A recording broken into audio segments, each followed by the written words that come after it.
yama ukam.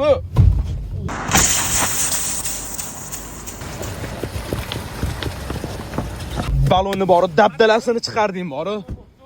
Qani? Nima dedim men senga ukam? Qara balonni yirtibsan. Uje buni yama bo'lmaydi. Balon musur bo'ldi ukam.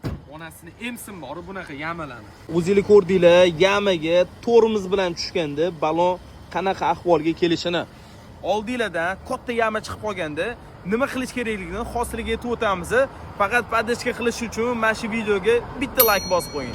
Okay, oldingizdan shunga o'xshash yamalar chiqib qolsa, maslahat beraman, necha tezlikda kelayotgan bo'lsanglar, o'sha tezlikda o'tib ketishinglarni. Chunki bilasizlar, katta tezlikda yamadan o'tib ketayotganinglarda balon bor-ku, yamani ichiga tushishiga uspet qilmaydi. Mashina plavniy o'tib ketib qoladi. O'shanda haydovga hech narsa qilmaydi. Balonga ham hech narsa qilmas ekan. Ko'ramizda ko'p mashinalar shu yamaga tormoz bilan tushyapti-da. Oka, siz tormoz bosgan paytingizda balon qotib qoladi-yu. Shu qotib turgan balon katta ves bilan yamani qirrasiga borib urilgan paytda diska bilan balon siqiladi-yu. Ana o'shanda balonni yonidan yirtilib ketish ehtimoli katta bo'ladi. Oldinglardan yama chiqib qolishi bilan sraz o'ngga chapga olishga shoshilmanglar. Sababi bitta yamadan olib qochaman deb strechniga chiqib avariya holati yuzaga kelib qolishi mumkin.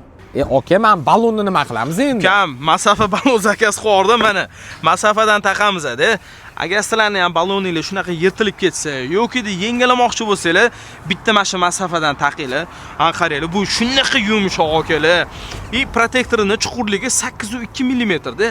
Ancha xizmat qiladi. Mana shunaqa yamalarga tushganinglarda diska treshini olib ketmaydi. Nima desanglar, mana zashitning kortlari ham bor-da. Aka, bu Xitoydachi gigant zavodda Euro standart bo'yicha ishlab chiqariladi. Narxi ham shkaladi.